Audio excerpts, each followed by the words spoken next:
Good morning, everyone. Thanks for joining us today. I am Lauren Peretti, and I am joined by my colleague, Shannon Quinn Sheeran, and Shannon and I are from Housing Innovations, and we are part of the team that provides support to the Connecticut Balance of State Continuum of Care. Today's webinar topic is basically how to manage your continuum of care grants. And it's really intended for people who have grant management responsibilities. So we're going to be covering a lot of kind of the administrative aspects of managing a grant. We are not going to be talking about direct services. So if you are a case manager or other direct services staff person who doesn't have kind of administrative responsibility for managing the grant, the content we cover today may not be very useful for you, although you are always welcome to stay. We're going to go over the agenda in a minute, and you can decide for yourself whether or not it makes sense for you. So before we get started, we just like to start with a few quick housekeeping things. So please, if you are able, turn on your cameras. We love to be able to see you, and it's nice for you all to be able to see each other, although also completely understand if you are not feeling camera ready on this sunny Tuesday morning. So it's helpful for us if everyone can rename yourself. There's a little picture here on this slide that shows you how to do that. That way we can address you as you would like to be addressed. If you have anything you want to talk about out loud today during the presentation, Shannon will get the slides uploaded into the chat momentarily. If she has not already, they are also posted on our website. The session is being recorded and will also be posted to the web, and that will probably happen today or tomorrow at the latest. So Shannon's really great about getting the materials up there quickly, so big thanks to her. And then, as is always the case during these webinars, please, please, please do not hesitate to speak up, ask questions.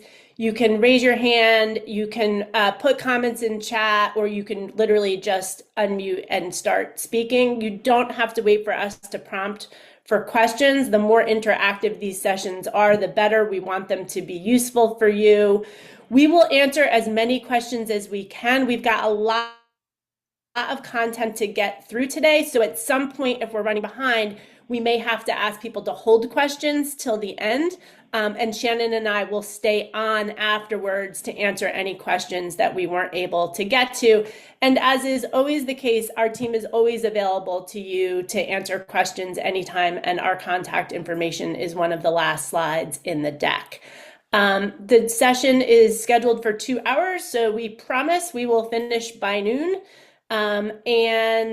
We will also, so today's content is really pretty introductory, right? It's really meant primarily for people who are new to CoC grants. So we'll try not to use acronyms. We'll try to explain everything that we're talking about. But if we lapse into some bad habits, please don't hesitate. If we said something that you don't understand, it's likely that someone else didn't understand. So please stop us and ask us to explain.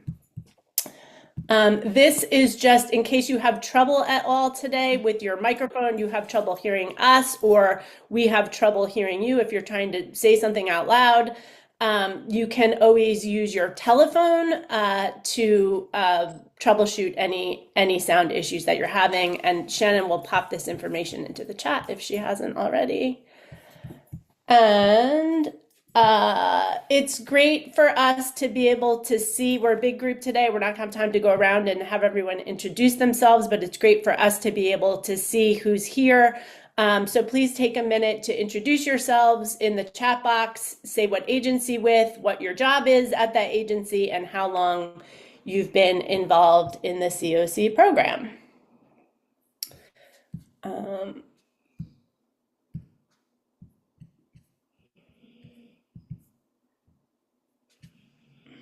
I'm not seeing folks, there we go. So we've got some folks who are a little newer, about a year. Looks like we've got some old hats. 10 years. Margaret has been with us. Hi, Margaret. Good to see you. 4 months, so someone real new. So that's what we would expect, right? For there to be kind of a wide divergence here in how long people have been around. So keep going with those introductions, and I'm going to talk about this maybe not so happy topic. So Shannon and I really did our best to review all of the links in this slide deck, and they were working.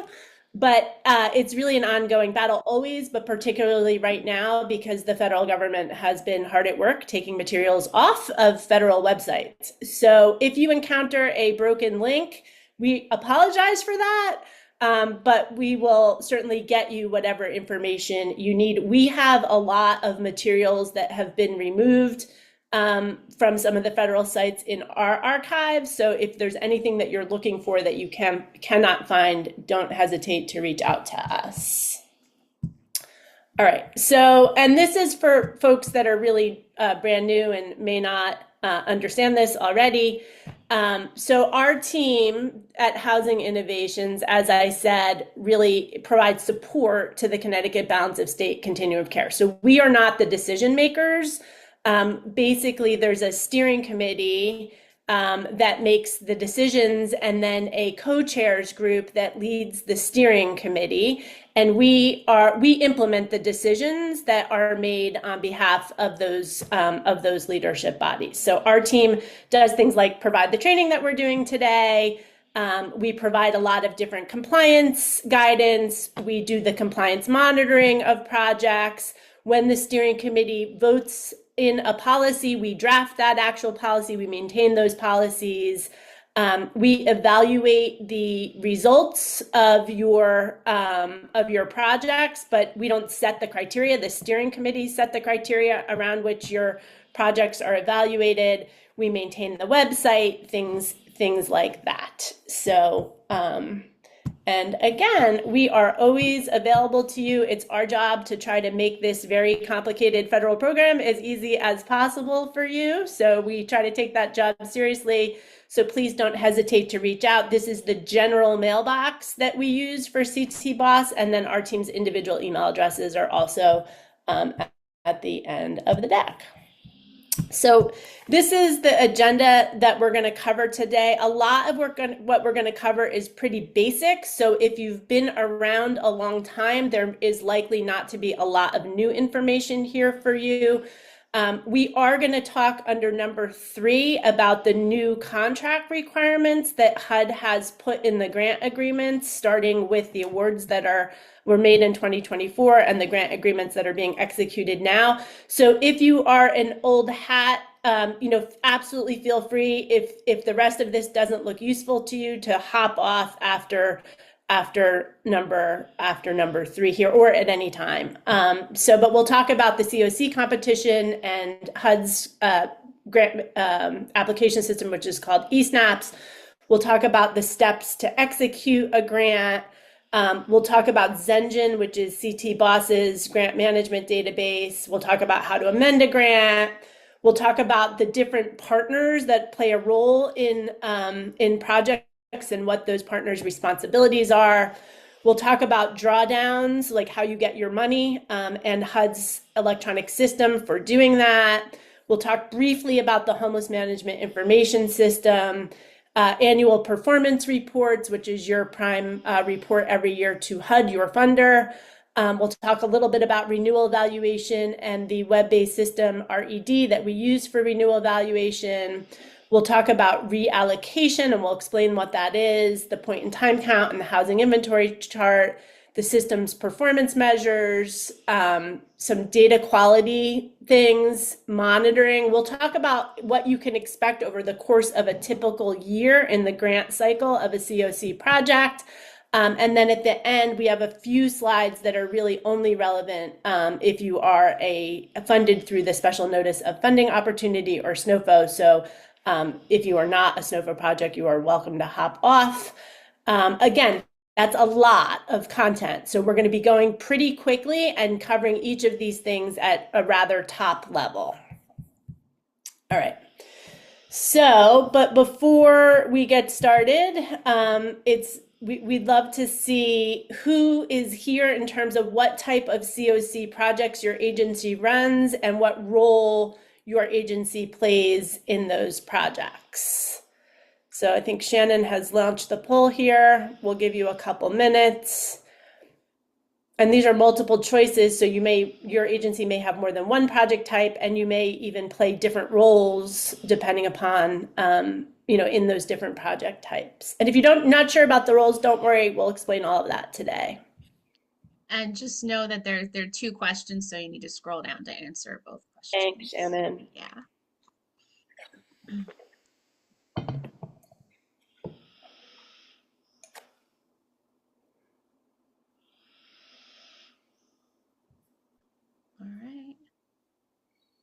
All right. All right, I'm going to go ahead and end the poll. 67% participated and share results. Thank you, Shannon. So this is as we would expect. I think most of our portfolio is permanent. Most of the projects we fund are permanent supportive housing projects. So we've got about 74% of our folks here today are agencies have a permanent supportive housing project. And then our next biggest cohort is rapid rehousing. And then this is exciting to see. Our next biggest cohort is actually street outreach, which is not something we would have said several years ago. So welcome, everyone. And then in terms of the roles that people are playing, it's pretty evenly divided between grant recipient and subrecipient, with a slightly lower percentage of folks that are a housing provider or a service provider.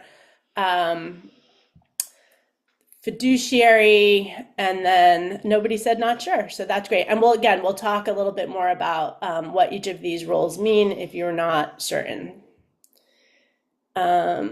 So speaking of uncertainty, there has been a lot going on with the federal government. And as I said, we'll talk in a minute about the status of funding for the CoC program. It's good news. But that doesn't mean that there isn't a lot of uncertainty, right? There's a lot of uncertainty right now at the federal level. We know that the intent of the administration and at least some of Congress is to make significant cuts. And that uncertainty, really can make what are already very difficult jobs that you guys are doing even harder.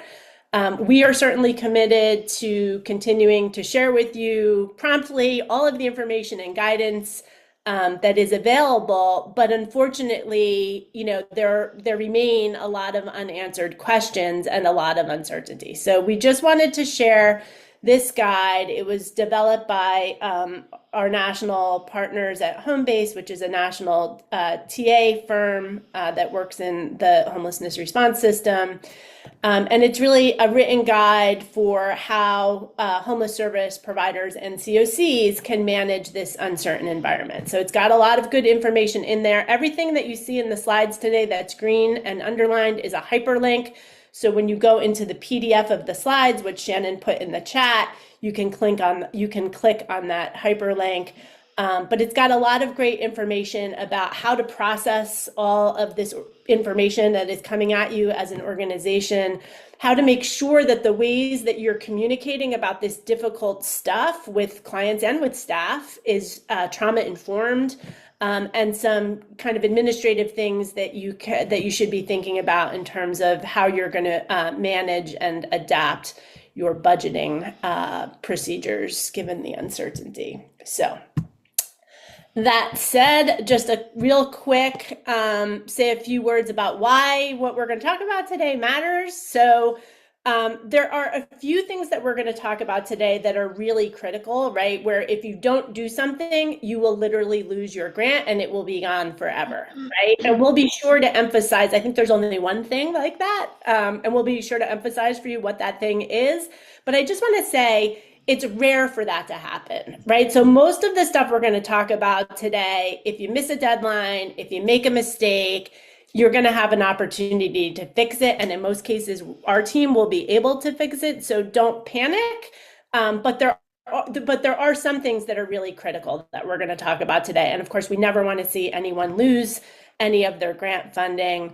And also just because these are such uncertain times, right? It's really best if you can try to keep all of your I's dotted and your T's crossed on the administrative level with these grants, because we don't want there to be any easy reason for the federal government to decide that they're going to stop the funding from flowing. So, little bit about the CoC competition. So, HUD awards about $3.6 billion each year. So this is a very large program nationally to continuums of care across the country. And each of those continuums of care have to compete for that money. So in 2024, BOSS got $68.5 million, and that was the 5th largest award nationally. So basically only LA, New York City, Chicago, and Houston got larger awards. And so that's good news for our CoC, because it means that we always hang on to our renewals, always have hung on to our renewals. We never had to, had not fund one of our renewals because we didn't do well in the competition. And we typically have an opportunity to get new money. So that's good news. And so the way that the funding works is that usually every year, although HUD went to a 2-year NOFO cycle last year, but usually every year, CT BOSS puts out a request for proposals for new projects, and that usually happens in late winter or early spring. And agencies apply to CT BOSS for new money. Those applications happen in our local application database called Zengine, right? But we don't make the decisions about what gets awarded, right? We make the decisions about which applications are going to get submitted to HUD, and then HUD makes the decisions about what's going to get awarded. Now, we do not anticipate there being new funds available in 2025. So as you may have noticed, we have not put out a new project RFP this year because we don't want to waste your very valuable time. So all of the new projects and all of the renewal projects submit an application to HUD using HUD's grants system, which is called ESNAPS. And that typically happens in the summer or the fall.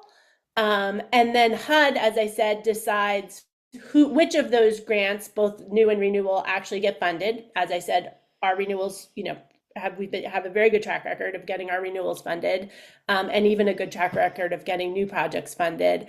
And those announcements usually happen sometime in the winter, often not until later in the winter.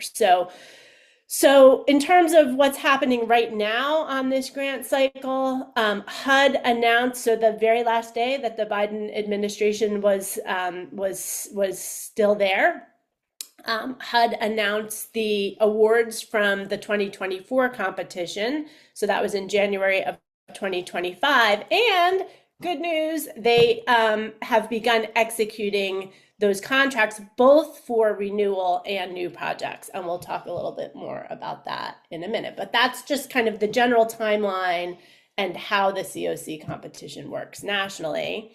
So this is the ESNAPS, right, is the system that you use to submit a final project application to HUD for the CoC competition. So both renewal projects and new projects have to submit applications in ESNAPS. That usually happens every year. The exception for us is that our Supplemental Notice of Funding Opportunities, or SNOFO projects, received an initial 3-year award. So they have not had to apply for a renewal over the last couple of years, but they are scheduled to do a renewal in 2025. So we think because in 2024, the NOFO was technically for 2 years most renewals are not going to have to submit a renewal application in 2025. Only projects that it's your first time renewal will have to submit, but we don't know, right? That's what the previous administration had said. We don't know under the new administration how that may or may not change. So far, things have looked a lot like business as usual in terms of what we've seen around competition related matters. So fingers crossed that remains the case. So this is a critical item, right? So I just said a minute ago that there are very few things that are absolutely critical.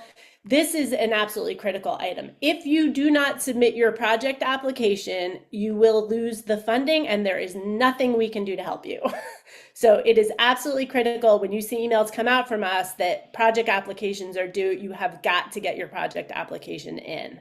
So HUD does not do any kind of extensions on these. So you've got to meet the deadline and you've got to get it in. And because it's so critical, right, we require that all agencies have at least 2 current eSNAPS users, because you don't want, God forbid, the application to be due and the only person in your agency that knows how to use eSNAPS is in the hospital and can't do it. And we've actually seen that happen. So you want to make sure that that you've got 2 people who are registered and know how to use eSNAPS. And we do a training each year at the beginning of the competition, and can do some office hours to help people who are new to learn how to use the system. We will continue to do that. It's not the same as actually sitting down and doing an application. So we definitely suggest that if you've got one person at your agency that's an old timer with eSNAPS and someone who's technically your other user but doesn't really know how to use the system, that every year when you do the application, sit down together to do it so that the second person also really knows how to do it. All right. And so this really just shows how, if you are brand new to eSNAPS, how you create a user. So there's basically 2 steps to add a new user to eSNAPS. The first is that person has to create basically a user account, or what they call a profile in eSNAPS. And the graphic here on the left side of the slide shows you how to do that. And then on the right side of the slide, you then have to register that person to be an authorized user for your agency's eSNAPS account. And so that on the right side, it shows you how to do that. And then at the bottom, there's an entire kind of step-by-step with screenshot visuals that HUD provides about how to do some of this stuff. So so if you're new, check out that navigational guide. If you get stuff, yep. This is included in what you're saying, but just for the sake of saying it out loud, Yeah. a lot of the people in the chat have said they're very new. And I know, like, just from doing monitoring things, that there's a lot of turnover. So if you don't have 2 users now is the time to get those, both by using the links that Lauren provided. Now's the time to get the 2 new users in eSNAPS. Thank you, Shannon. Important. Lisa Callahan has her hand up. Hi, Lisa. Yeah, and if there are folks who need access to eSNAPS when Demas is the grantee, please feel free to reach out to me after you create your account, because I can add you as a user. Thank you, Lisa. So this slide walks us through kind of the process for awards and then contractor, what HUD calls a grant agreement execution. So as I said, the first step is that HUD announces the awards nationally. And then the next step is that they open up this module in eSNAPS. It's called the C1.9A. We used to call it the technical submission. So once you get the award, then you have to go into eSNAPS, go into this C1.9A, and satisfy all the conditions that HUD has indicated in there. So it's usually going to mean that you have to provide documentation of match, It may mean that you've got to update something in your budget, something that HUD didn't like about what they saw in your budget that they want you to change. Sometimes they ask for updated environmental review documentation, and often they ask for your code of conduct, even though you have given it to them 3,000 times before. So that just is what it is. So you go in there, you respond to all of those things. You cannot move to step number 3 until step number 2 is done. So it's really super important that most of you are probably now starting to see, if you've got an earlier grant cycle, like one that starts or already started in Q1, your C 1.9A should be available for you now to complete. Once that's completed, then the grantee, right, will get the agreement with HUD. So if your organization is not the recipient, the direct recipient of the funds, you won't have to do these things, although Lisa and her team or DOH and their team may ask you for some information during this process, but it's primarily the grant recipient that is going to be doing these things. And we'll talk in a minute about the difference between a recipient and a subrecipient. So at that point, that contract between the recipient and HUD gets executed, and then there is a contract between the recipient and the subrecipient. Usually DMIS or DOH is the recipient, and then they do contracts with their subrecipients. All right. So a little bit of happy news. So HUD did, so there was like a kind of administrative snafu in the grant agreements this year, where HUD started executing the grant agreements, but then pulled back because they had to change some contract language. And that made everyone understandably extraordinarily nervous. But they have now resumed processing those grant agreements. So all of the projects that were awarded during the 2024 competition, they're now in the process of doing the C 1.9A and then executing those grants. So they are starting, as I said, as they always do, with start dates, grants that have operating start dates early in the calendar year. So if you've got a grant date that doesn't start in Q1, don't worry if you've not seen your C 1.9A yet. It's just the regular way that they do it. They start with the grants that expire first. Eventually they will get around to you, hopefully before your operating date actually comes upon us. So, and then, you really, the language that HUD puts in the contracts just is the language. And we're going to talk a little bit about some of the changes to that language in a minute.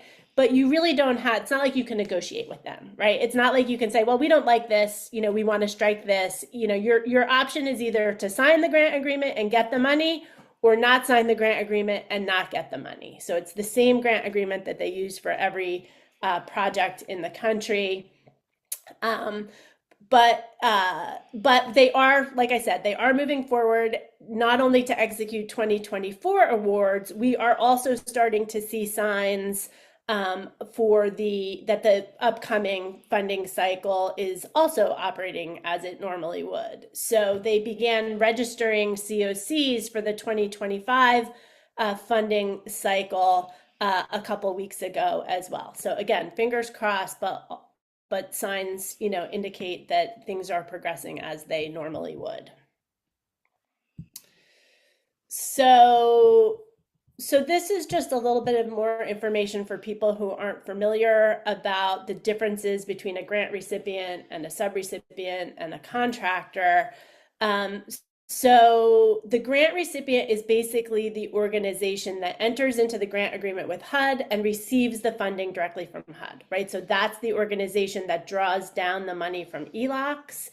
In most cases in CT BOSS, if you are a PSH project, DMIS is the grant recipient, though not always. We do have some nonprofits that are direct grant recipients for PSH. And if you are a rapid rehousing project, Usually the grant recipient is going to be the Department of Housing, DOH, but again, we do have some rapid rehousing projects where there is a nonprofit that's the direct grant recipient. But that grant recipient is basically the entity that HUD considers to be responsible for that project. So they are responsible for managing and monitoring all of their subrecipients to make sure that the subrecipients are following the rules. They are also the entity that's responsible for submitting the annual progress report to HUD, though they need data from their subrecipients in order to make that possible, and we'll talk more about that later. They are also the only entity that can seek a grant agreement amendment, right? So if you are a subrecipient and you want to change something about how the grant works, you have to first talk to your recipient organization. Again, usually that's going to be either DMIS or DOH. And then they are also ultimately responsible for doing all the things that are in this last bullet, right? So the project application, the technical submission, making sure that all the HMIS data is in. But in a lot of cases, they assign out many of those responsibilities to subrecipients. So subrecipients, right, don't receive funding directly from HUD. Rather, they receive funding from the recipient and they report to the recipient. So what their responsibilities are going to be outlined in their contract with the recipient. So often it's the subrecipients in these projects that are providing services directly to tenants, both case management and housing coordination, housing location kinds of things. It's usually the subrecipients that are entering data into HMIS and then again performing whatever duties are assigned to them by the recipient. We also have in CT BOSS some projects that have a nonprofit service provider. We see this most often in our DMIS PSH projects, where they are responsible for providing the case management to PSH tenants, but they don't actually receive any CoC funding from DMIS. They are funded through state dollars or another source by DMIS to provide those services. And again, they've got a contract with DMIS and their specific responsibilities are going to be outlined in that contract with DMIS. All right, so I've been talking a lot. We're going to take a minute to do a quick review of some of what we've covered already. Shannon is going to launch a poll for us.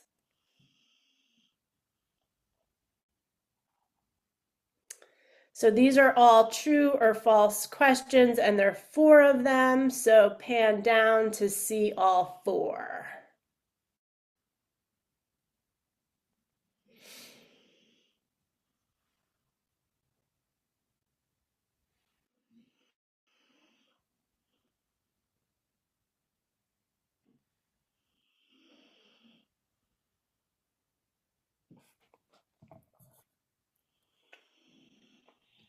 While we're giving people another minute to answer the questions, just a reminder that if you all have any questions, please feel free to put them in the chat.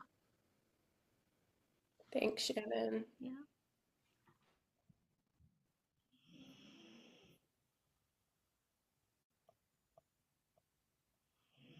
I'm going to wrap up the poll and then share the results. All right, and then we've, by popular request, put the answers to all of the polls into the slide decks now so that when people are using these as a resource after the training, you have the answers as well.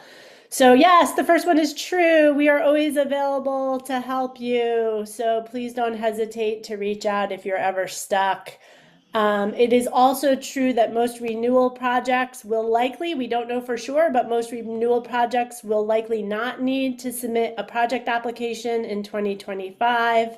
It is false, the third one. It is not okay if your agency's second ESNAPS user is not familiar with how to use the system. We really need both people at your agency, or at least 2 people at your agency, to know how to use ESNAPS so that you don't run into a situation where your grant cannot be funded because you've not submitted the application. And then finally, CT Boss decides which new project applications are awarded funds. That is false. So CT Boss decides which applications are going to get submitted to HUD. HUD ultimately makes the decision about which projects actually get an award of funds. All right. So, so now we're going to switch gears a little bit and we're going to talk about Zengine. So for those of you that are new to this all, Zengine is the grants management database that CT Boss uses. So it is not a HUD system, it is a CT Boss system. And you use that database to submit documents to us. So generally when we're asking you to send things, we ask you to submit those things in Zengine. You just upload them into Zengine rather than sending it to us by email. So for example, when you're doing your draft project application in eSNAPS, you download that as a PDF and then you submit that to us so we can help look at it for you in Zengine, right? If we are monitoring you and we ask you for materials, those materials get submitted in Zengine. So basically every project, every agency has one person who is your primary contact in Zengine. And then you can list additional people, that are going to get our emails and be kind of official contacts for your agency. And so it's the primary contact, right, that has access into Zengine to do things like upload documents, change contact information in Zengine. So everyone in the agency who needs access to Zengine should have the primary user's login details. And that's the account that you use to, again, upload documents to Zengine or make changes in Zengine. So we require each agency to list a primary contact, a second contact, and their executive director, and then there are options to add other things into Zengine. And the Zengine, everybody that you put in Zengine will automatically also be an authorized user of the Renewal Evaluation database, which we will talk about in a minute, and will also be enrolled in our email list, our constant contact email list. And Shannon's going to tell me I'm wrong if I say something wrong. That's So, right. okay, good. I'm doing good. I'm passing the Zoom, the quiz here. So, and then there's a lot more information. So like, if you don't know how to do this, Shannon has pulled together these like pretty easy to follow step-by-step instructions for how to do this. And all of that information is linked on the CT Boss Zengine webpage. And if you're having trouble finding what you need, just reach out to Shannon because she's our Zengine guru and knows all things Zengine. Don't bother calling me because I'm going to send you to Shannon because she knows a lot more about it than I do. All right, so this is information about what to do if you need to make a change in how your project is operating, right? So there are certain kinds of changes that can only be made through a grant agreement amendment, meaning that HUD has to approve the change and execute an amendment before you are able to make the change, right? So those things are listed here on this slide. So you obviously can't change the recipient of the grant, right? If you no longer can operate the program and a different agency in your CAN wants to operate the program, that is a grant agreement amendment. You can't move the project from one site to another site. So if you've got any of your units are not scattered site, they're at a particular site, a congregate site, you can't move that congregate site without permission from HUD. You can't move more than 10% of any budget line item to any other budget line item without a grant agreement amendment. You can't permanently change the population that you're serving, right? So if you said in your project application that this project serves all families, but now there's no longer any families that need PSH in your CAN. You can't whole scale switch over to serving single adults without a grant agreement. Now, that doesn't mean that you can't serve any single adults. It means you can't go from being primarily a project that serves families to being primarily a project that serves singles. Same thing if you were originally funded to serve folks that with HIV and AIDS, and that's now no longer a big need in your CAN. Those kinds of changes need to be done through HUD. And you can't reduce the number of units funded through your grant, right? So if you're funded to serve 50 households in 50 units, you can't say, oh, we're only going to serve 40. And frankly, we have had very little luck getting HUD to approve amendments around reduction in the number of units. It doesn't hurt to ask, but usually they do not approve those. Also keep in mind that if you want to make any of these changes, the CT BOSS policies say that you need to first get CAN approval, and then you would ask for the change to be approved by HUD. And then we ask that you then submit that final, once HUD has executed that grant amendment, submit that executed amendment to HUD so that we're sure that we are evaluating your project, for example, based upon the current information of what's in your grant agreement. There are other kinds of changes that are considered minor changes by HUD that don't require HUD approval. So if you want to shift less than 10% of a budget line item from one budget line item to another budget line item, you can do that without approval from HUD, but you've got to notify HUD that you're doing that, because otherwise the money won't be in the right budget line item in LOCCS.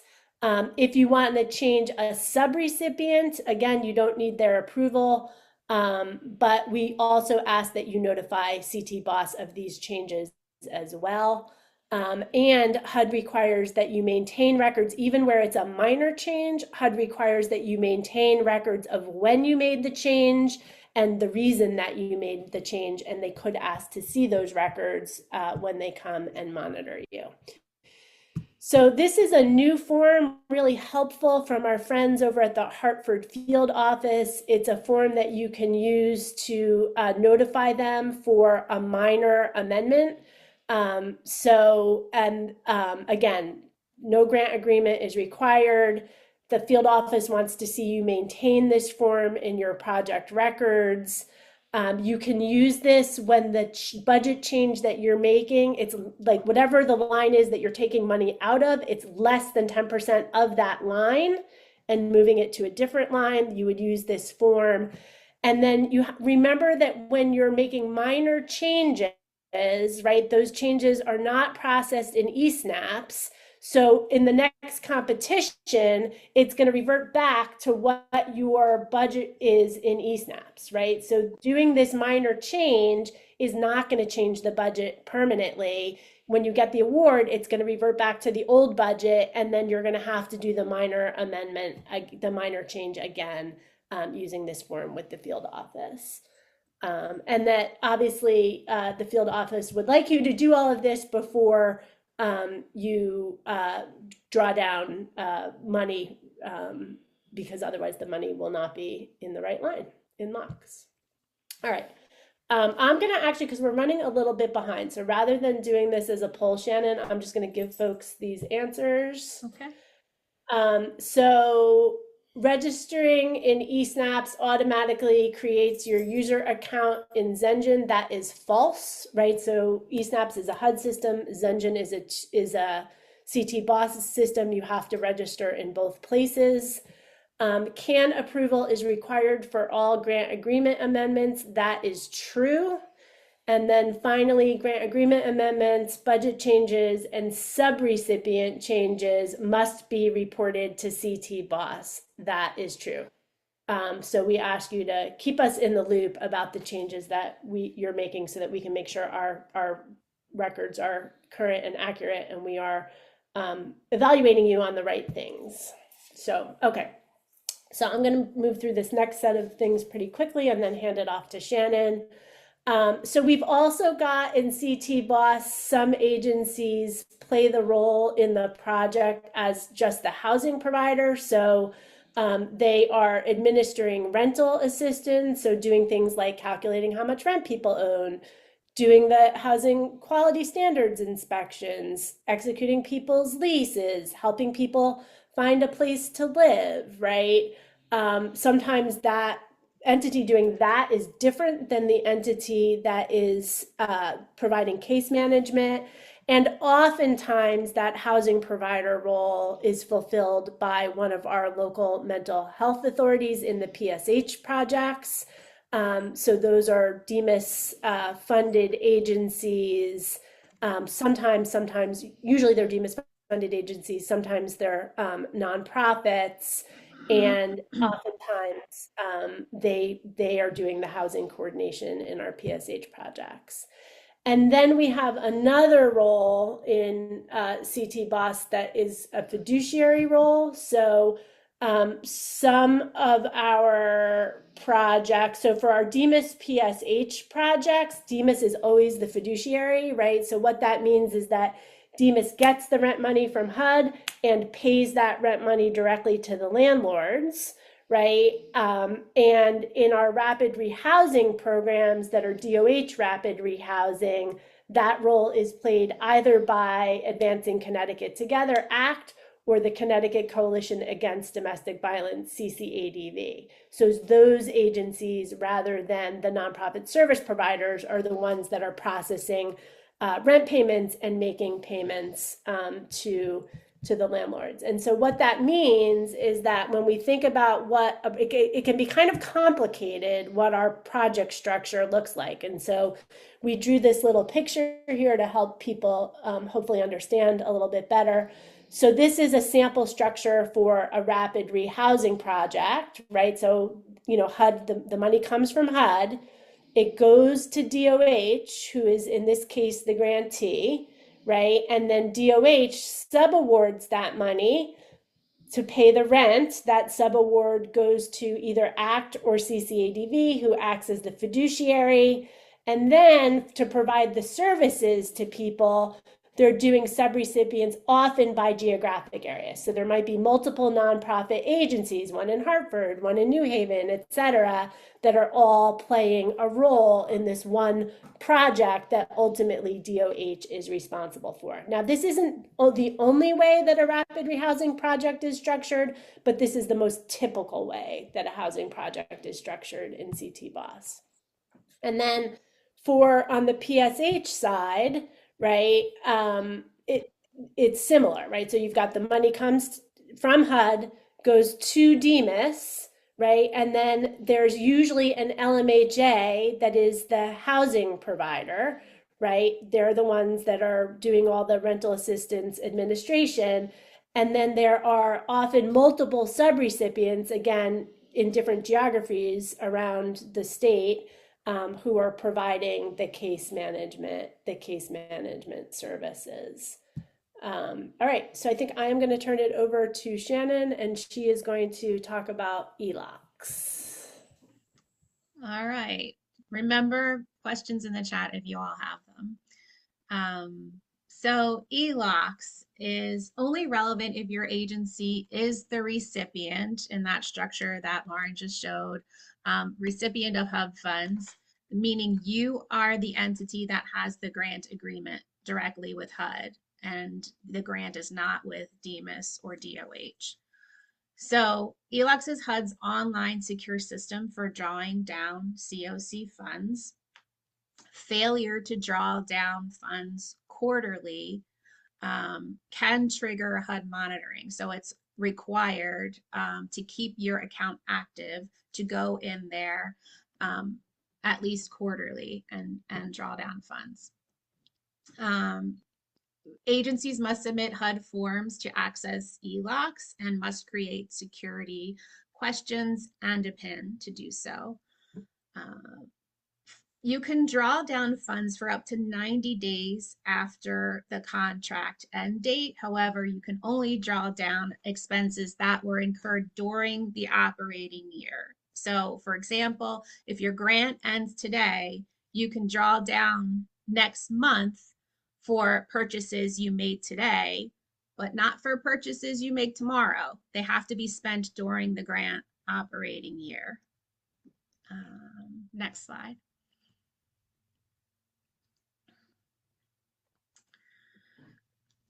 Reimbursement versus advance payment. So in general, HUD reimburse for costs that have already been incurred.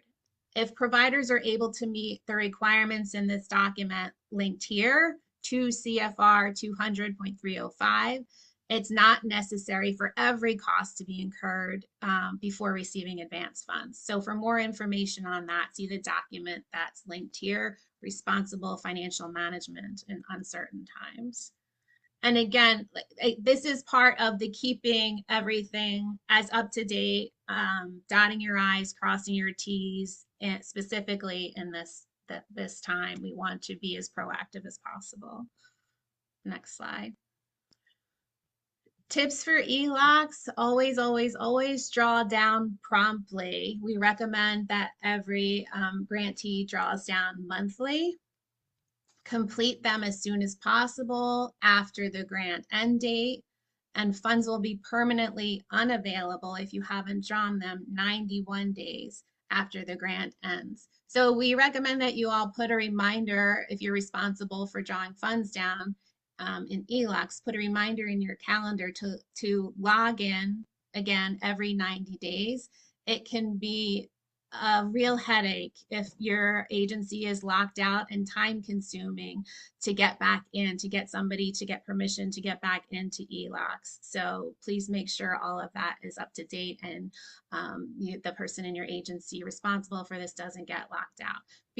On that note, be sure multiple people have access and update that user information when there is staff turnover. I just want to say quickly, we have seen multiple instances where an agency got locked out of ELOCCS, and it was, towards the end of their grant, and they literally lost all the money that they hadn't already drawn down because they were unable to reestablish ELOCCS access, and the 90 days expired. And once the 90 days expired, you're stuck. So we've seen that happen multiple times. So it's really, really important that you don't lose ELOCCS access. This is also another way where you're just, as an agency, controlling what you can control, right? Making sure that ELOCCS access is as up to date, always up to date as possible, kind of if there's turnover, managing that. Whereas when you lose access, there's time consuming things at the HUD level that we don't have control over, right? So being proactive is really important. So more ELOCCS information on this slide, instructions to access the authorization form. If you want to add a new user or reinstate a user who's lost access or terminate a user, there's the second form there. And to change the approving official in ELOCCS, there's the change form linked here as well. All these links are live on the slides when you get them. Next slide.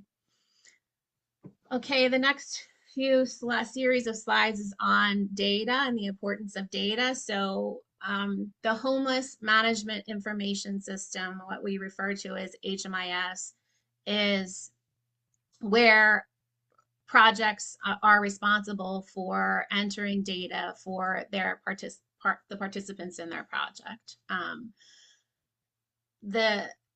The database that we use in Connecticut is called Caseworthy. It's statewide. And again, entering data in there is a HUD requirement. If you are a grant recipient, domestic violence providers use a comparable database, but they're also required to enter data into a database.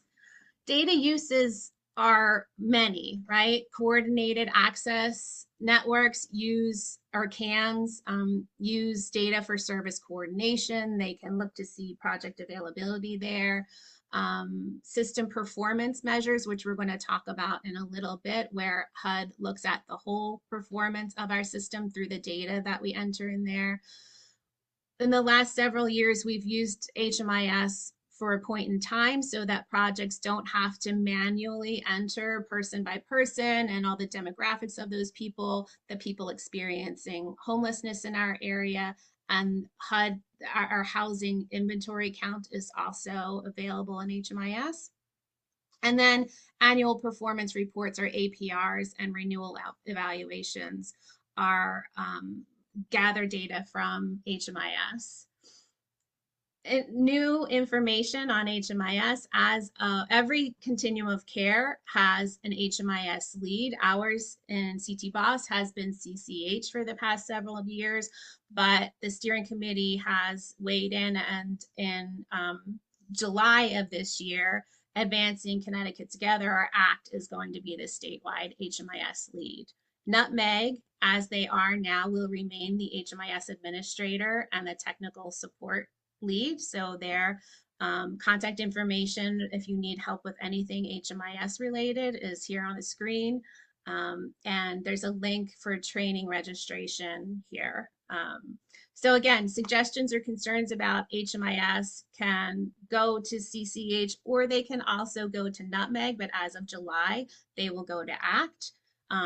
Again, Nutmeg are the techies. They work with Caseworthy. They fix programming issues, set up new functions, staff the help desk. Contact them if you have those needs.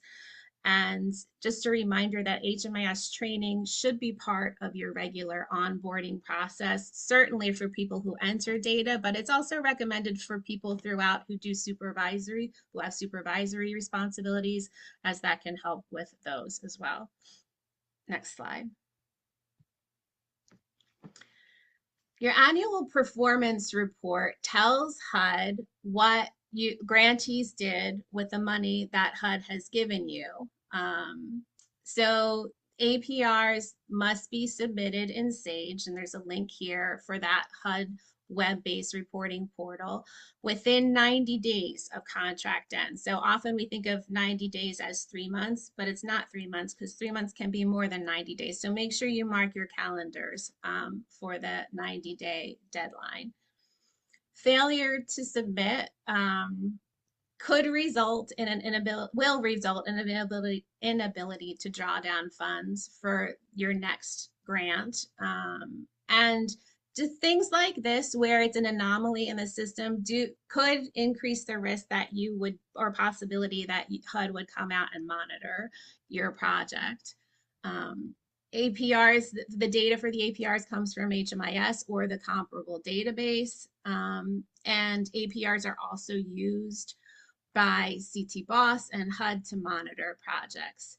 Items on the APR are many. A few of them I'll list here are people, the number of people you serve, demographic makeup of those people, income levels and comparisons, the types of income and benefits received, and some of that eligibility information, like where the people are coming from, their residence prior to entry into your program, and then where people exit to. So the outcome of where people left your program and moved on to.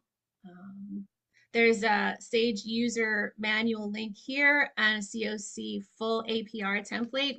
This is one of those link items. When I checked the link for the CoC APR, which is at that CoC full APR template link, was not functioning. But when it does function, hopefully it'll be back on that page. For right now, use the links at, we're going to go forward on another slide, but at CTHMIS for APR assistance. APR submission steps. So again, the guides and tools are linked here to run your APR. There's a, use the CTHMIS guide for the time being in order to get guidance on running your APRs. Start early. That's a huge recommendation. Don't wait until 80 days have lapsed, because you may need time to correct your data. In fact, a best practice recommendation would be to look at your APR data at least quarterly for accuracy. This way, when it comes time to actually submit your APR, there aren't any surprises or big issues that might be time consuming to fix on your end or on Nutmeg's end. Run your APR as soon as the grant closes, and then work with Nutmeg if there are any issues needed to be resolved. Check the data quality. make data corrections promptly. And if for things that you might look for as items to fix, or that HUD might look for, that might trigger questions on their part, are the number of households served, right? If you said you would serve 50 households, APR should ideally show that you served 50 households. HUD will look at whether the population served is eligible, whether if it's a PSH project, the households have a disabling condition, and if they've entered from an area that's considered homeless. And it's always good. Another tip to share success stories there's always narrative room in your APRs. So if you have stories where people have moved on to permanent housing, where they've kind of graduated and not needed services anymore, where people have gained employment, completed school, those kinds of, are reunited with family, those kinds of stories are good to share in the narrative portion of your APR. And always submit your APR on time. If a late or inaccurate APR could trigger a HUD monitoring. Next step. So I just want to say real quickly, so for anyone that's a subrecipient, not a recipient, remember that you're going to need to get your data to usually either DOH or DMIS in advance of when they need to submit the data to HUD. So they will tell you when it is they want you to submit, your data to them, or at least clean up the data, so that they can meet their deadline with HUD. Are we going to do this, or? Yeah, I think if as long as you feel like you're okay on time, then yeah. Okay, all right. So we're going to launch a poll. What happens if an APR is not submitted on time?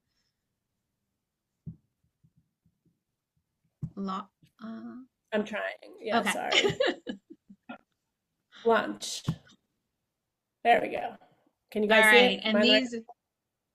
Yeah. What's that, Lauren? I just said, am I on the right poll? But I think I am. You're on the right poll. Yeah, and these are multiple options, so click on any one that is true.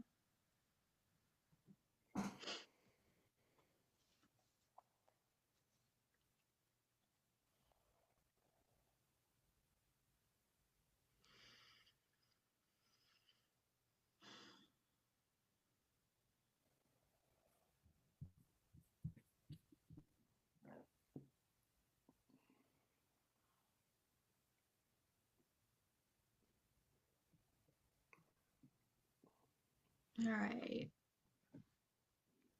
Give you a couple more, 10 more seconds. Got this completed.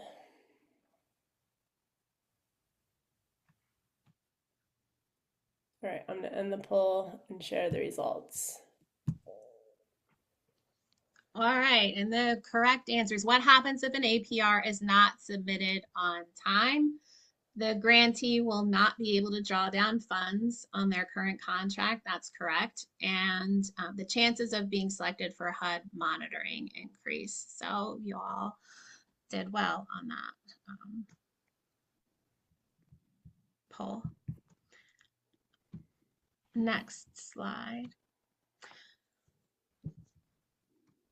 CT bot. Okay, renewal evaluation. Each year, the CoC is required to evaluate CoC funded projects, and we use HMIS data and other resources that are listed here to evaluate those projects. So we look at consumer surveys, the rate of return for consumer surveys. We look at project spending, occupancy, and then that APR data performance, so positive exits, increases in income or benefits. And then another scoring factor is that there are penalties for late surveys or not updating Zengine contacts. Renewal evaluation criteria, I think this is on another slide, but I'm just going to state it here, and scoring are voted upon annually at the steering committee. So poor scores for the renewal evaluation process can result in, or do result in, corrective action. And when a project is in corrective action, they have to submit a corrective action plan right in that renewal evaluation database. And if the conditions aren't corrected, that project can be at risk for losing CoC funding. Next slide. Renewal evaluation data. So it just, I'm sure you all already know this, but we are just at the closing up process of the renewal evaluation process this whole year. So the instructions are linked here with all of the renewal evaluation deadlines. Again, it's wrapping up this year. Renewal evaluation scores are used to evaluate new projects annually, and then we also use them to score projects when there is an annual competition, which we don't think there is going to be that part this year, but we will continue to use this process and use them for scores in upcoming competitions. RED, the Renewal Evaluation Database, uses criteria established, again, by the steering committee, so I said that. The data entered in HMIS or comparable database, and spending data, and we get that spending data from Sage.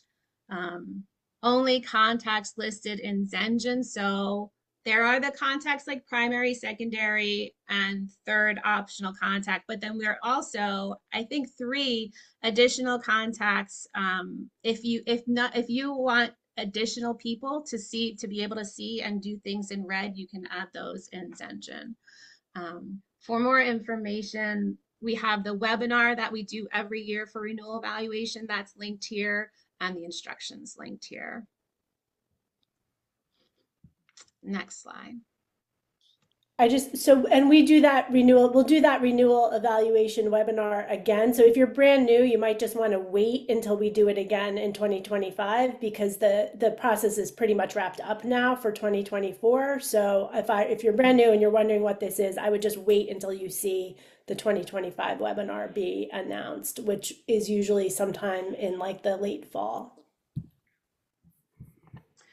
Reallocation, CT Boss just sent an email about reallocation this year. So in a normal year, through the CoC competition, CoCs can reduce or eliminate funding for individual projects, right? So, and then we can use that reduced or eliminated funding to support new projects. So there might be an already existing project that needs additional services or something like that, or we can create whole new projects with services and housing options. So if grantees underspend repeatedly and you have looked at all the options to spend your money and you're having a hard time year over year spending that money, you have the option to let us know, to volunteer to reallocate your funding. But if we see consistently through the renewal evaluation or some other process that a project is underspending, that project is at risk of CT Boss making the decision to have that contract reduced. And then again, grantees with poor performance may not be renewed. And in the case that happens, that funding would be reallocated back to the CoC. So any other information on that, Lauren? Yeah, just to say that this is one of those critical things, right? Once you reallocate your funds, they are gone, right? There is no getting them back. So if, whether it's that because of some kind of underperformance, right, or you voluntarily decide you're going to give back all or some of your funds, that is a permanent, irrevocable decision. So be sure that you're sure before you do that, because there's going to be nothing we can do to help you get that money back. And I said in general, this like in the most recent years past, the reallocation is something that happens during the annual competition process. The process is going to be different this year with the automated renewals. So we're waiting to see what happens with the ability to reallocate, but we put the email out today to have you all consider if is this something that you want to do. And if it is, please contact the CT Boss email and let us know. Next slide. Housing inventory count and point in time count. So these, we're closing up this process for the year as well, though we haven't reported them to HUD yet. So the annual, we call them the HIC, housing inventory count, and the PIT, point in time count. Participation is required for all CoC projects. The PIT is the count of all people experiencing sheltered and unsheltered homelessness on a single day at the end of January. HUD stipulates that it be the last 10 days in January, and CT Boss has generally done it on one of the last Tuesdays of January. So typically that's the date that your projects would count people and then submit the data. The data submission is due within a week after the point in time date every year. The HIC is an inventory of all shelter, transitional housing, rapid rehousing, PSH projects, and other permanent housing for people experiencing homelessness. So we do, as you can see this list, there are projects that are outside of the CoC included in these counts as well. But this is HUD's way of, and actually it helps our CoC, right, to see the supply of housing that we have versus the number of people or the demand for that housing in the point in time count. The HIC for CT Boss generally takes place in the fall, except for rapid rehousing projects. So usually October or November of each year, we're completing the housing inventory count. And then again, the point in time happens at the end of January, and then the data is due in early February. Please, all providers attend the annual HIC and PIT trainings. So they also happen prior to the HIC count in the fall, and then again in January for the PIT. Be sure the data for your project are accurate when you enter that data. And be sure that right now we do the HIC and PIT counts in the PIT database. Be sure that you can see all the projects that you should be able to see in there. So if a project closes year over year, you want to tell Nutmeg to take that information out of the PIT database. If you have a new project serving people experiencing homelessness, you want to make sure that project is in the database. And please make sure more than one person in your agency can access the PIT database. For more information, Nutmeg hosts a HIC and PIT webpage, and that is linked here. System performance measures, or SPMs, help us give a snapshot of how well we're doing as a whole. So whereas APRs will show performance on a program by program basis, system performance measures show how the whole CoC is performing and how we are succeeding or not succeeding at making homelessness rare, brief, and non-recurring. And these are specific measures that are shown on the system performance measures that we submit to HUD every year. The length of time a person remains homeless. So that would include times where, such as when a person might be entered into a rapid rehousing or a PSH program, but they're still searching for housing. All that time goes into the length of the time the person remains homeless. The extent to which people who exit permanent housing return to homelessness. And that's for all projects, street outreach through permanent supportive housing. The number of homeless persons and at a single point in time, and then also the annual count.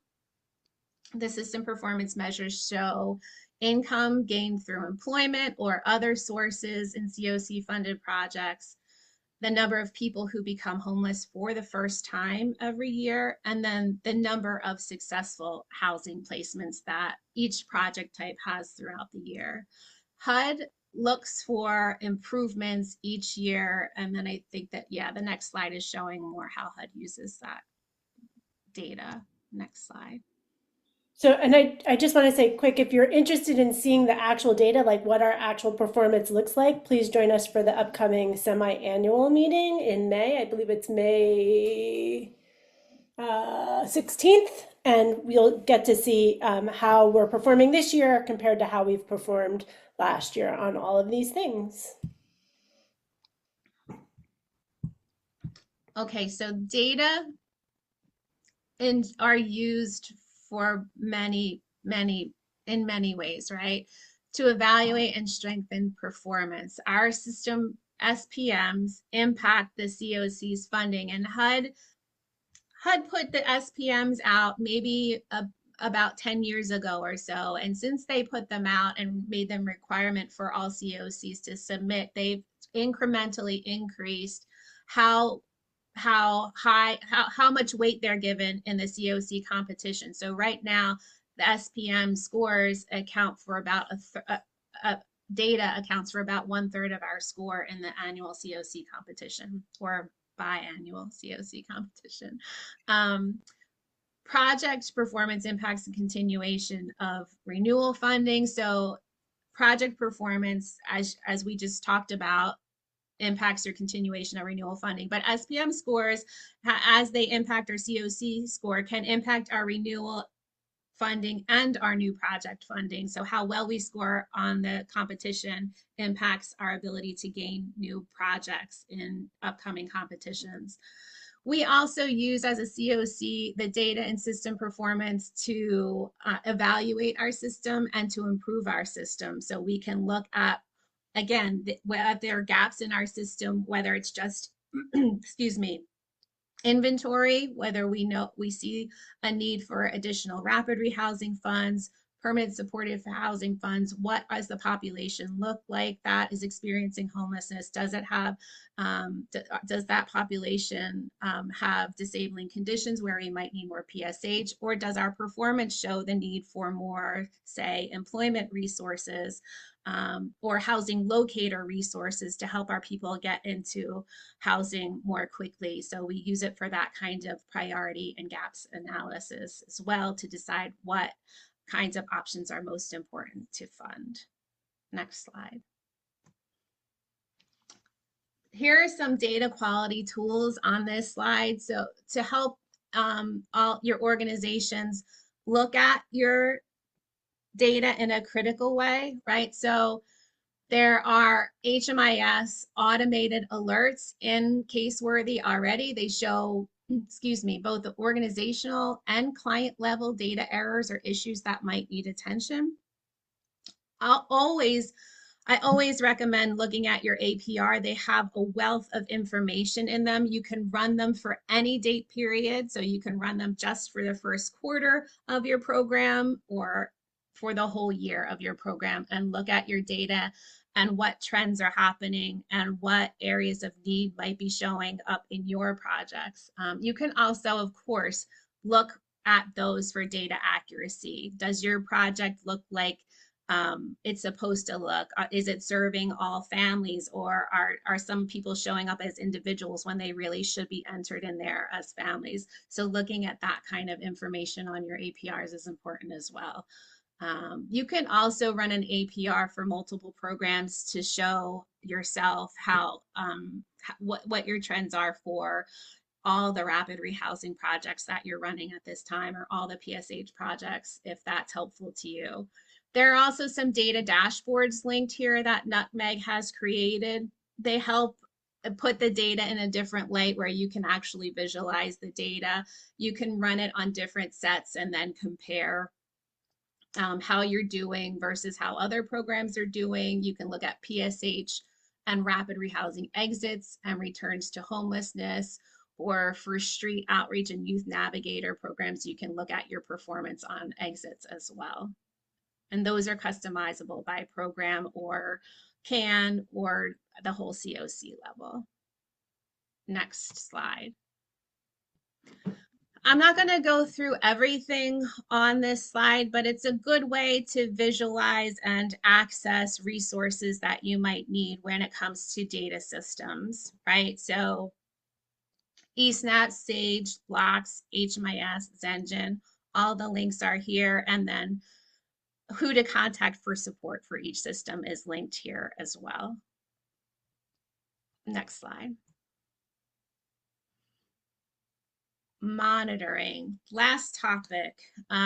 So monitoring is how HUD and CT BOSS make sure programs are doing what is intended with the funds, that the CoC funds that have been allocated, and that programs are complying with all of the requirements that come along with accepting these funds.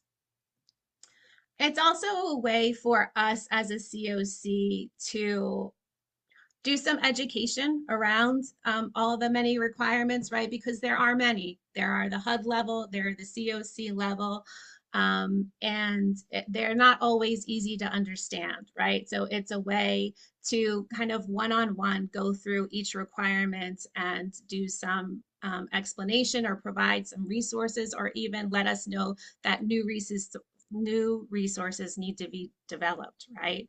To help make things easier for the programs in the CoC. So the HUD field office monitors projects to ensure compliance, and the HUD monitoring handbook is linked here, and we use resources from that to develop the CT BOSS monitoring. The CT BOSS monitors a subset of projects every year to help staff, again, understand, follow all of their requirements. The monitoring guide is linked here. We update that monitoring guide every year, and it's posted to the CT BOSS website. Again, monitoring is just a helpful tool for us to know what's happening at the program level, and hopefully it's helpful for programs to do a deeper dive into some of the requirements, know the risks if there are any, and if there's any potential for funding recapture, we highlight that within the monitoring and then within the feedback we give to projects. We also provide recommendations for best practices and improved compliance in monitoring. Next slide. HUD can monitor grants at any time, and there are a few times throughout our presentation today where we indicated doing something or not doing something may mean an additional chance that a project could be monitored, right? HUD uses a risk assessment to decide which projects they'll monitor. If they find that projects aren't following the rules, it may issue findings, HUD may issue findings, and grantees have to clear all those findings to continue to receive funding and draw down their funds. HUD also has the ability to recapture funds based on certain findings. And again, those are highlighted when CT BOSS comes out and does a monitoring, so that you know the risks that you're taking if you're taking risks. If a recipient has sub-recipients, there's a requirement that the recipient monitor them, and CoCs are expected to routinely monitor CoC grantees. Next slide. I'm going to take a sip of water.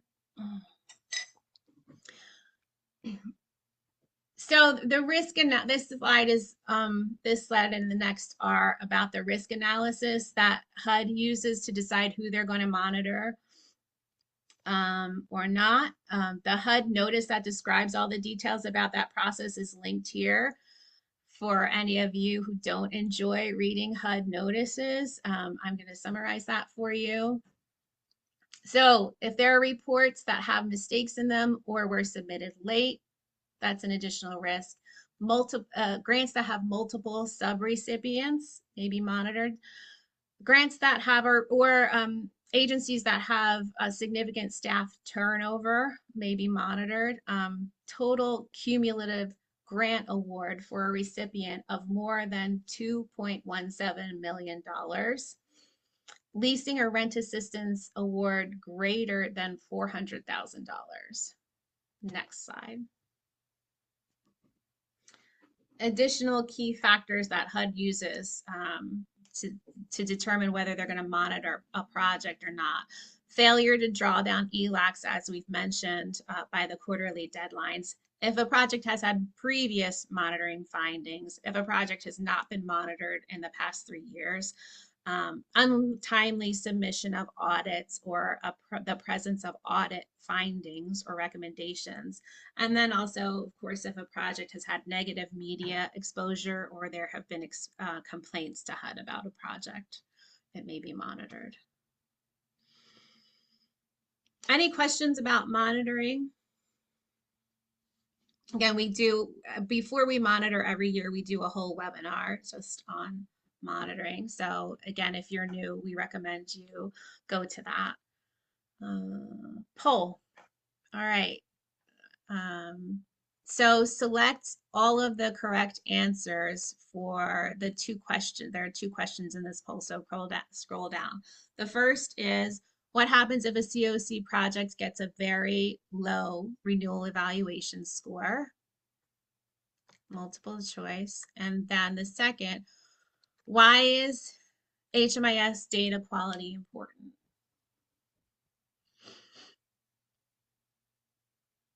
Give you all a few seconds to fill that out.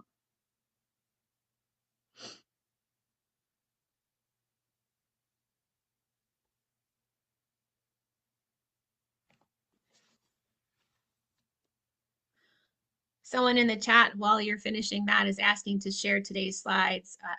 We'll try to post them again before the end in the chat, but they are posted on the trainings page of the CT Boss website. If we don't get to that. All right, should we?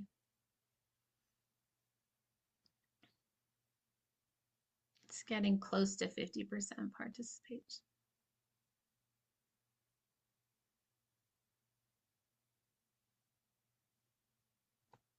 Okay, so we're going to share the slide with the answers on it, and the items that are true are, if a CT Boss project gets a very low renewal evaluation score, the project must submit a corrective action plan. That one is correct. And the project will likely be ranked low in the annual CoC competition. Why is HMIS data quality important? Data are submitted to HUD on the APR, and data are used by CT Boss to evaluate and to score projects. Data are also used for system performance measures, which impact the amount of funds the whole CoC receives. So thank you all for your participation.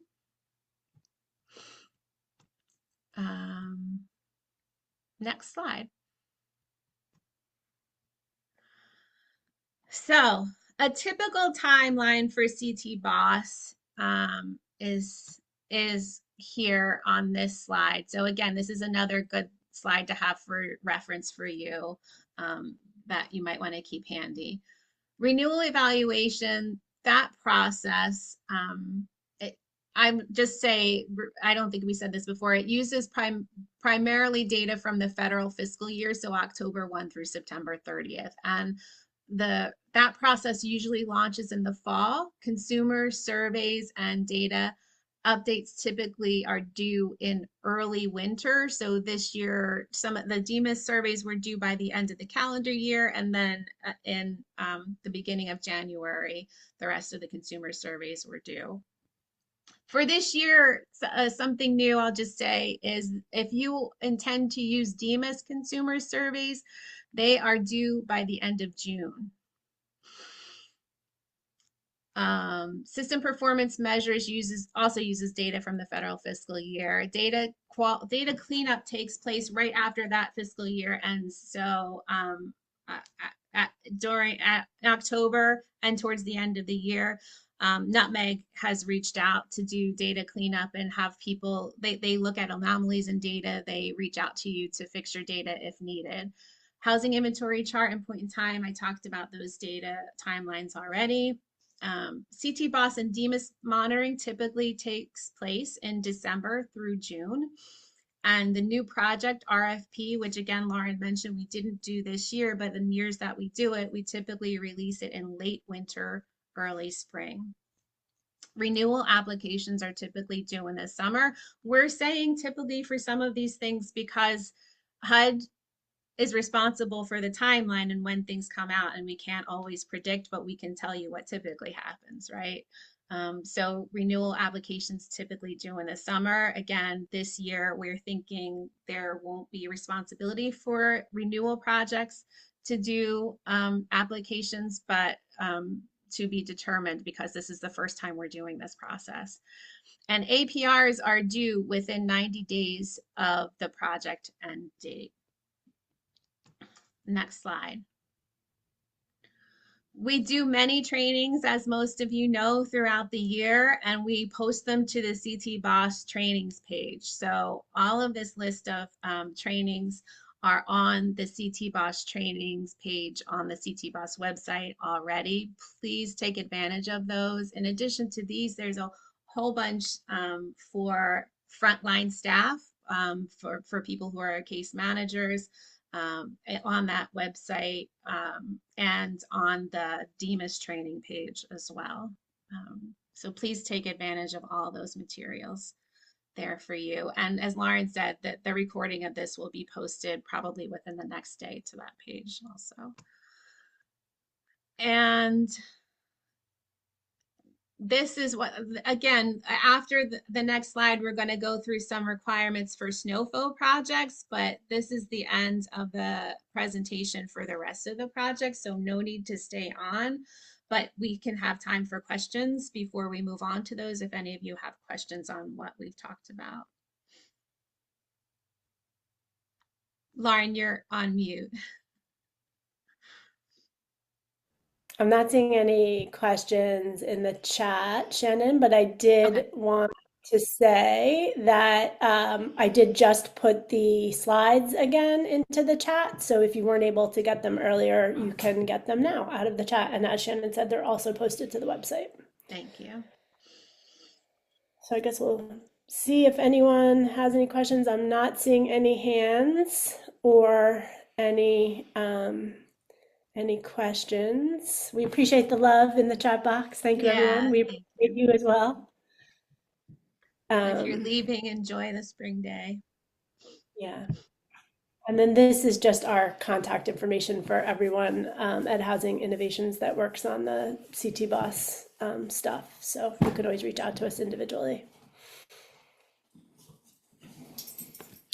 I think we can move on to the SNOFO slides, Shannon. Okay. So if your agency received SNOFO or supplemental notice of funding opportunity money in the 2022 competition, these slides are for you. Everyone else, feel free to hop off. And again, thank you all for joining us, and reach out if you have questions we can help with. All right, next slide. SNOFO grants, by and large, are managed the same way regular CoC grants are, but there are a few nuances that are unique to SNOFO, so that's what we're going to walk through in the next couple of slides. Next slide. So yeah, quarterly reporting. Regular CoC grants do not have this requirement, but SNOFO grants do. Recipients report in Sage, the same place that regular annual APRs are due. The quarterly or QPRs are due in Sage. And there's a link to the Sage repository here. PSH and street outreach recipients report quarterly. That includes narratives and aggregate data on clients. So the timelines are here for the period ending March 31st, 2025. QPRs are due the 30th of this month. For the period ending June 30th of this year, by July 30th, the QPRs are due. Again, 9/30. Period ending 9/30/2025, QPRs are due, or actually that's an annual report, and that's due the end of the calendar year, and that report includes fiscal information. For the period ending 12/31/2025, there's a QPR due to HUD on January 30th of next year. There's SNOFO guidance linked on this slide, and so those dates, again, are for PSH and street outreach recipients only. For supportive services only projects, coordinated entry, those report only annually. The QPRs are not necessary for those projects. So DEMIS is the recipient for these the grants. So submit to DEMIS in order to get your QPR in. Submit to DEMIS your CSV file and responses to the narrative questions by the 10th of the month. So for the QPR due to HUD on the 30th of this month, submission to DEMIS was due by the 10th of April. The data reported are cumulative, so they go back to the grant start date. And if you find an error on a previous report, you can make the change in the next report. Just be sure to provide notes to DEMIS in the additional comments form. Next slide.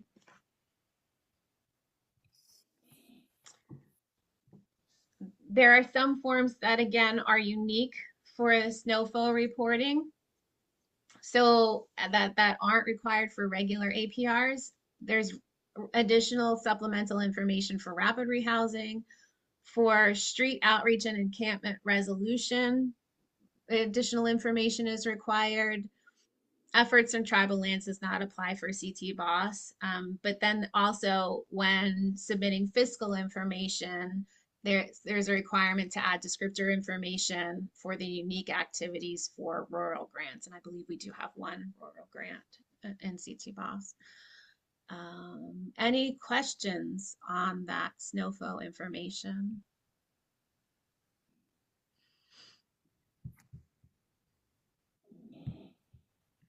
I'm not seeing anything. I am not No seeing hands anything in chat raised. nor Or Lisa, raised. anything to add? We're assuming you would add if you wanted to, but. Yeah, I mean, I think you covered everything. I generally will send out, as folks know, a reminder with a little grid of what projects, the performance period that needs to be reported on for the QPR and or the APR and when they're due to me. There's also, as you guys know, a link that I provide that has the questionnaire that you fill in the information. So hopefully that's been helpful. Yeah. And that's about it. We have one due coming up.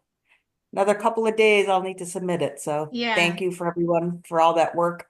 And we'll talk soon. Great. Thank you, Lisa. That sounds super helpful. Reminders to everybody. It's a lot to keep track of. And again, here's our contact information. Feel free to reach out to us anytime if we can be helpful. We love to answer your questions. So I think maybe, Shannon, we can pause the record or stop the recording now, and then if anybody